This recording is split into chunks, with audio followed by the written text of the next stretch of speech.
제148화 완병계 제1장.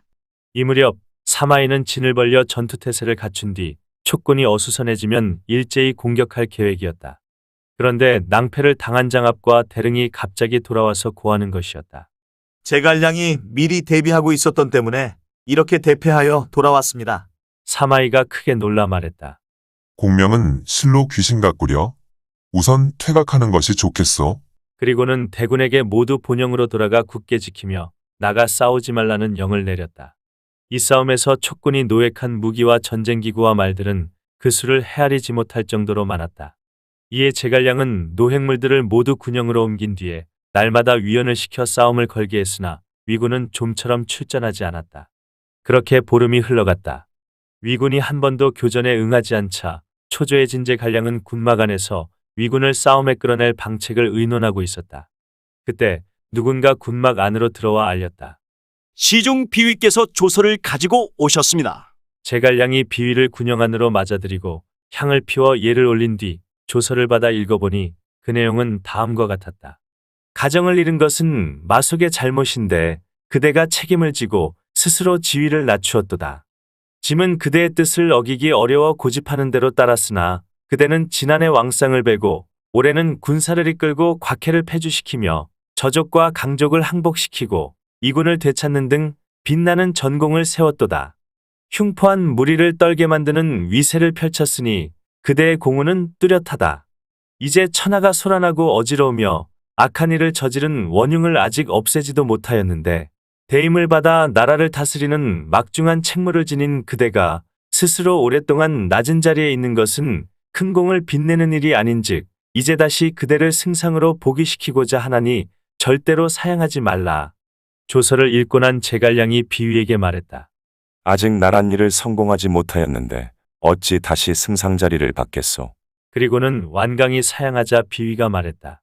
승상께서 그 자리를 받지 아니하시면 황제의 뜻을 거스르고 장병들의 사기를 떨어뜨리는 일이니 우선 받아두셔야 합니다.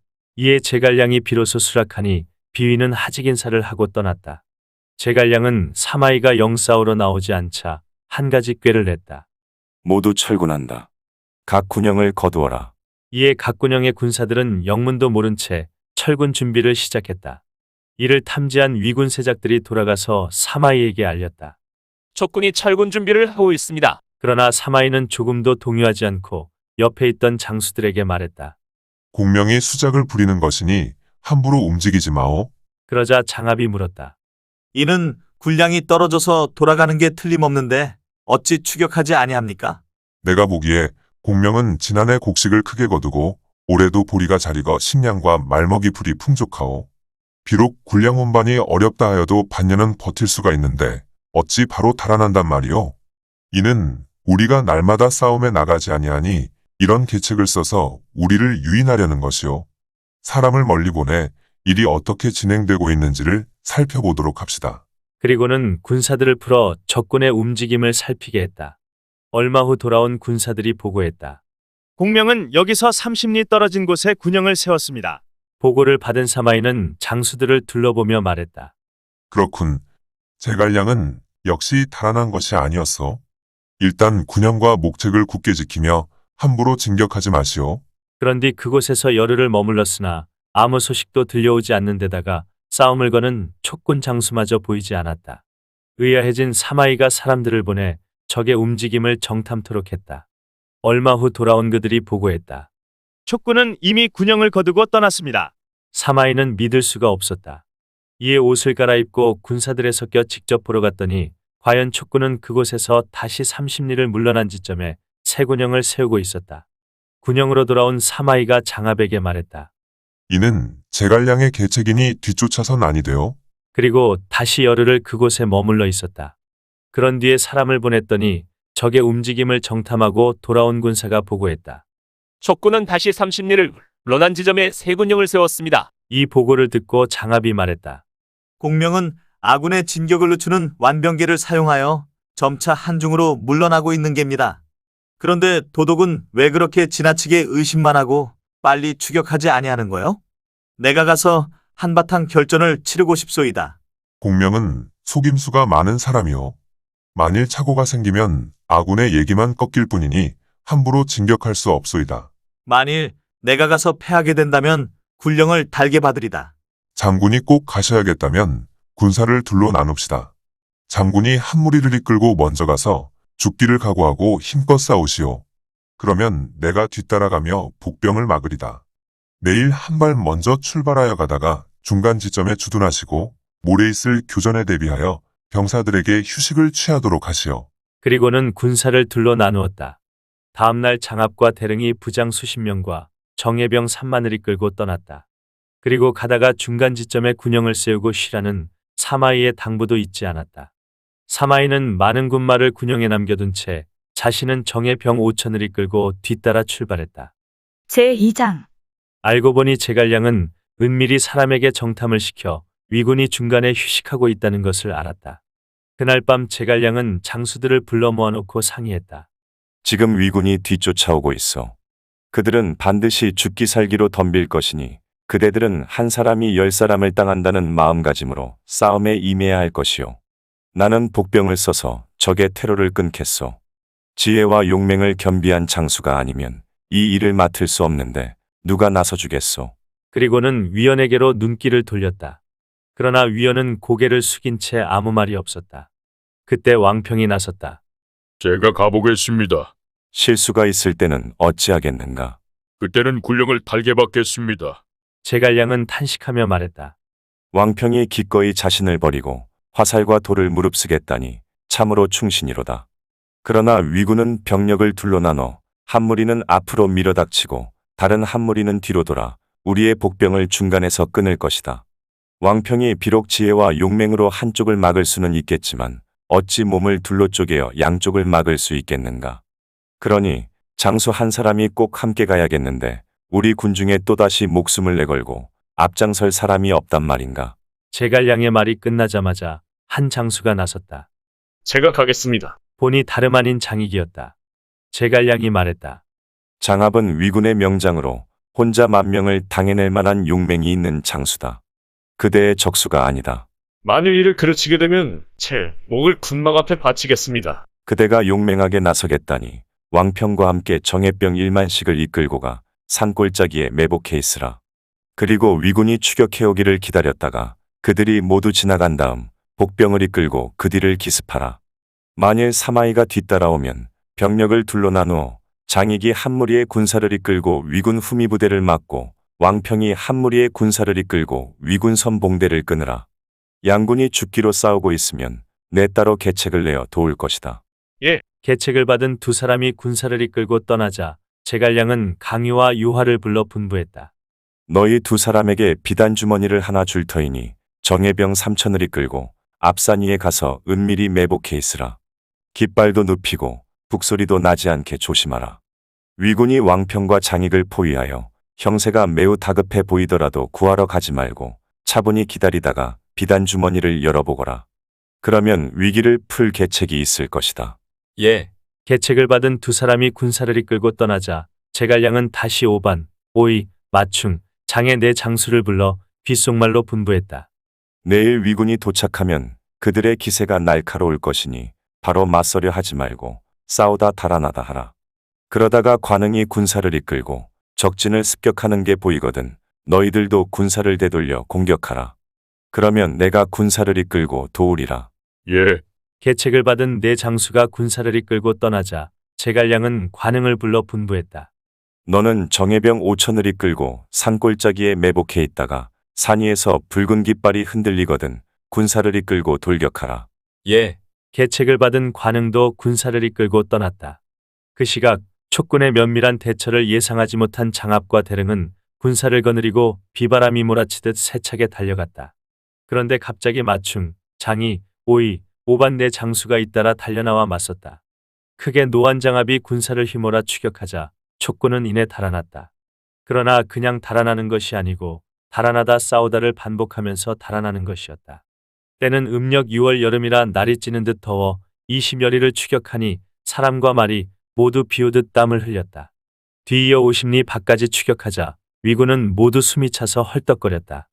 그 모습을 내려다보고 있던 제갈량은 산 위에서 붉은 깃발을 흔들었다. 그러자 관흥이 군사를 이끌고 달려나갔다. 그와 함께 달아나던 마충 등의 네 장수도 일제히 군사를 되돌려 위군을 공격하기 시작했다. 앞뒤로 협공을 당하게 된 장압과 대릉은 죽기를 각오하고 싸우며 물러나지 않았다. 그런데 갑자기 함성이 크게 울리며 양쪽에서 군사가 달려나오는데 보니 바로 왕평과 장익이었다. 그들은 위군을 닥치는 대로 죽이며 장압의 퇴로를 차단했다. 이에 장압은 자기 편 장수들을 돌아보며 비장하게 외쳤다. 여기까지 온 이상 너희가 죽기로 싸우지 않는다면 또 어느 때를 기다려 싸우겠느냐? 이 말에 힘을 얻은 위군은 죽을 힘을 다해 촉군과 충돌했으나 몸을 빼낼 수는 없었다. 그때 갑자기 배후에서 북소리 나팔소리가 하늘을 진동하는 가운데 사마이가 직접 이끄는 정예병이 쇄도했다. 사마이는 여러 장수를 지휘하여 왕평과 장익을 포위망 한가운데로 몰아넣었다. 그러자 장익이 군사들을 향해 크게 외쳤다. 승성은 귀신 같은 분이시다. 이런 사태를 미리 헤아리셨으므로 반드시 좋은 계책이 있으실 것이다. 그러니 겁먹지 말고 모두 죽기 살기로 싸우자. 그리고는 즉시 병력을 둘러 나누었다. 왕평이 한 무리 군사를 이끌고 장압과 대릉을 막고 장익이 한 무리 군사를 이끌고 사마이를 막았다. 양쪽에서 죽기로 싸우니 울부짖는 소리가 하늘을 찔렀다. 이때 강희와 요한은 양군의 싸움을 내려다보고 있었다. 그런데 점차 위군 세력이 커지고 촉군이 위태로워지더니 마침내 당해내지 못할 지경이 되는 게 아닌가. 이를 본 강유가 요하에게 말했다. 저처럼 위급하니 비단 주머니를 열어 계책을 봐야겠소. 그럽시다. 두 사람이 비단 주머니를 열어보니 그 안에 든 내용은 다음과 같았다. 만일 사마이의 군사가 와서 왕평과 장익을 포위하여 위급해지거든 너희 두 사람은 군사를 둘로 나눠 사마이의 군영을 습격하라. 사마이가 필시 달아날 터이니 그 혼란을 틈타 공격하라. 그리하면 군영을 얻지 못하더라도 완전한 승리를 거둘 수 있을 것이다. 두 사람은 크게 기뻐하며 군사를 두 길로 나누어 곧장 사마이의 군영을 향해 달려갔다. 그런데 알고 보니 사마이 역시 제갈량의 계책에 빠질까 두려운 나머지 적의 움직임을 잇따라 보고하도록 길목마다 전령을 배치해 두었더랬다. 그 전령 중에 하나가 한창 전투를 독려 중인 사마이에게 아뢰입니다. 하고 달려와서 급보를 전했다. 큰일 났습니다. 촉군이 우리 본영을 빼앗기 위해 두 길로 몰려가고 있습니다. 크게 놀란 사마이가 낯빛을 잃으며 장수들을 꾸짖었다. 내 공명에게 계책이 있을 줄 알고 만류하였건만 그대들이 믿지 아니하고 억지로 추격하자더니 결국 대사를 그르치고 말았구나. 그리고는 즉시 군사를 돌렸다.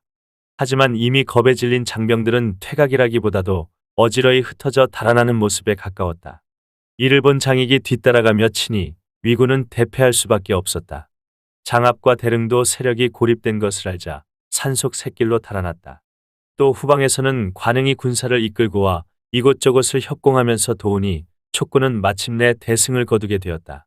한바탕 두들겨 맞은 사마이가 본영에 돌아왔을 때는 이미 촉군이 스스로 돌아간 뒤였다. 사마이는 폐잔병을 수습한 뒤 장수들을 불러놓고 꾸짖었다.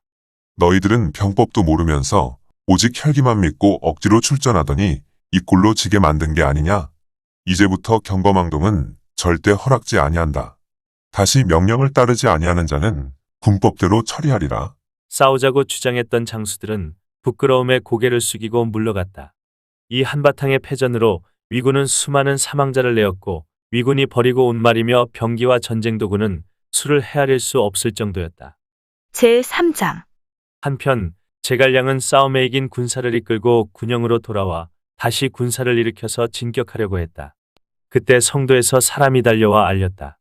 장포가 죽었습니다. 위군과 싸우다가 계곡에 떨어져 치료를 받아오던 장포가 끝내 숨졌다는 기별에 제갈량은 목 놓아 통곡하더니 입에서 피를 토하며 혼절에 쓰러졌다.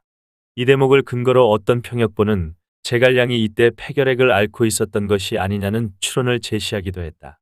그가 건강한 체질이 아니었다는 점은 가령 아이를 40이 훨씬 넘어 낳았다든지 싸움터에서 걷거나 말을 타면 될 것을 매번 불편하게 짝이 없는 수레를 타고 군사를 지휘했다든지 하는 점으로도 어느 정도 반증된다. 그렇기는 하지만 그것이 폐결핵을 앓고 있었다는 증거는 되지 않는다. 만일 폐결핵을 앓고 있어 피를 토한 것이었다면 각혈이라는 단어가 사용되었을 것인데 원작에는 위나 식도 등의 질환이 있을 경우에 사용되는 토혈이란 단어가 등장한다. 피를 토한다는 것은 소화기관에 어느 정도 혈액이 고여 있었다는 뜻이다. 여기에 깡마른 체구와 소나무 잣나무처럼 얼굴이 거칠었다는 기록 등을 참조해보면 제갈량이 앓고 있던 질병은 만성 위궤양 같은 것이 아니었을까 추정된다. 그래서 장포의 죽음과 같은 충격적인 소식에 접하자 모든 기가 위로 솟구칠 때 소화기관에 고여있던 피를 입으로 토하게 되었던 것이 아닐까. 혼절에 쓰러진 그를 곁에 있던 사람들이 일으켜 깨우기는 했으나 그로부터 병석에 눕게 된 제갈량은 쉽게 일어나지 못했다. 부하의 죽음에 피를 토하고 자리에 누운 제갈량을 보고 장수들 가운데 감격해 하지 않는 이가 없었다. 장포의 죽음과 이를 슬퍼하는 제갈량을 두고 후세 사람은 다음과 같이 읊었다. 장포는 용맹 떨쳐 공세우려 했건만 슬프구나 하늘은 영웅을 돕지 않네. 무우가 갈바람에 눈물을 뿌린 것은 도와줄 사람 없단 생각에 미침일세. 자리에 누운 지 열흘이 지나자 제갈량은 동걸과 번건 등을 군막으로 불러들였다. 나는 정신이 몽롱하여 일을 처리할 수 없으니 한중으로 돌아가 요양한 다음 다시 좋은 계획을 세우는 게 좋겠다. 그러니 너희들은 이 사실을 절대 누설하지 말라. 사마이가 알면 반드시 공격해올 터이니. 그리고는 영을 내려 그날 밤 암암리에 군영을 거둔 뒤 모두 한중으로 돌아갔다. 사마이가 이 일을 안 것은 제갈량이 떠난 지 닷새가 지난 뒤였다. 사마이는 길게 탄식했다. 제갈량의 계책은 참으로 신출귀몰이로구나. 나는 도저히 그를 따를 수 없다. 그리고는 장수들을 군영에 남겨두고 병력을 나누어 각처의 길목을 지키게 한 뒤 자신은 군사를 거느리고 낙양으로 돌아갔다. 한편 제갈량도 대군을 한중에 남겨둔 채 자신은 요양을 하기 위해 성도로 돌아갔다. 문무 관료들이 성 밖까지 나와 그를 영접하며 승상부로 모셨다. 후주도 몸소 어가를 타고 문병을 나와 어이에게 치료를 명하니 제갈량의 병은 점차 차도를 보이기 시작했다. 건흥 8년 가을 7월 이런저런 근심과 분노로 병을 얻은 뒤 낙양에 돌아와 몸을 치료하고 있던 조진도 몸이 나았다. 그러자 위나라 국주에게 표문을 올렸다. 적군이 몇 차례에 걸쳐 경계를 침입해 중원을 거듭범하니 저들의 소굴을 없애지 아니하면 반드시 후환이 있을 것이옵니다. 때마침 가을이라 기온도 시원하니 입마도 편안하고 한가로워 정벌하기에 딱 좋은 날씨이옵니다. 바라건대 실은 사마위와 더불어 대군을 거느리고 한중에 들어가서 간사한 무리를 섬멸하고 병을 깨끗이 하고자 하나이다. 표문을 읽어본 위나라 국주가 크게 기뻐하며 시중 유엽에게 물었다. 자단이 짐에게 총나라를 정벌하라고 권하는데 경의 생각은 어떠하오? 유엽이 아뢰었다. 대장군의 말이 옳습니다. 지금 토벌하지 아니하면 훗날 반드시 골칫거리가 될 것이오니 폐하께서는 곧 행하라고 하소서. 조회가 머리를 끄덕였다. 유엽이 대궐을 나와 집으로 돌아오니 대신들이 찾아와서 물었다. 듣자니 황제께서 공과 더불어 군사를 일으켜 총나라 정벌을 의논하셨다던데 그 말이 사실이요? 아니 그런 일은 없어. 총나라는 산천이 험하여 쉽게 도모할 수도 없소이다. 쓸데없이 군마만 수고롭게 할 뿐 나라에 아무 이익도 없는데 뭐하러 그리하겠소이까. 유엽이 그렇게 시치미를 떼자 대신들은 더 묻지 않고 그대로 돌아갔다. 그러나 그들 가운데 양기란 이는 대궐로 들어가서 위나라 국주에게 아뢰었다. 어제 듣자오니 유엽이 폐하께 총나라를 정벌하라고 권하였다는데 오늘은 신하들과 의논하며 정벌이 불가하다고 하였사옵니다. 이는 폐하를 기만하는 것이오니 어찌 그를 불러 문책하지 아니하시는지요. 이에 조회가 유엽을 불러들였다. 경이 짐에게 총나라를 정벌하라 권하여 놓고 오늘은 불가하다고 말하였다니 이게 어찌 된 일이요? 예, 제가 곰곰이 따져보니 총나라는 정벌할 수가 없더이다. 그 말을 듣고 조회는 어이가 없다는 듯이 껄껄 웃었다. 잠시 후 양기가 대궐을 나가자 유엽이 다시 조회에게 아뢰었다. 신이 어제 폐하께 총나라를 정벌하시라고 권한 것은 국가대사이온데 어찌 함부로 사람들에게 누설할 수 있겠나이까. 무릇 전술이란 상대를 속이는 것이라 했사오니 아직 일을 시작하기 전에는 절대 비밀에 붙여야 하옵니다. 조회가 크게 깨닫고 말했다. 경의 말씀이 옳구려. 그로부터 유엽을 더욱 중히 여기게 되었다. 열흘쯤 지나 사마이가 조정에 들어오니 위나라 국주는 조진이 표문을 올려 아랫일을 들려주고 한마디 해줄 것을 청했다. 그러자 사마이가 아뢰었다. 신의 생각에 오나라는 필시 군사를 움직이지 못할 것이옵니다. 그러니 지금이 총나라를 정벌하러 가야 할 때이옵니다. 조회도 마음을 굳혔다. 이에 곧 조진을 대사마 정서대도독, 사마이를 대장군 정서부도독, 유엽을 군사로 임명했다. 세 사람은 위나라 국주에게 하직 인사를 올린 뒤 40만 대군을 이끌고 장안으로 갔다. 그리고 검각으로 나아가 한중을 취하려고 했다. 그 밖에 곽혜와 솔례 등도 각기 길을 잡아 휘하군사를 한중으로 향했다. 한중 사람들은 위나라 대군이 몰려오는 것을 보고 그 소식을 성도에 나는 듯이 알렸다. 읽어주는 고품격 삼국지는 다음 화도 계속됩니다. 이번 이야기를 재미있게 읽으셨다면 좋아요와 구독을 눌러주세요.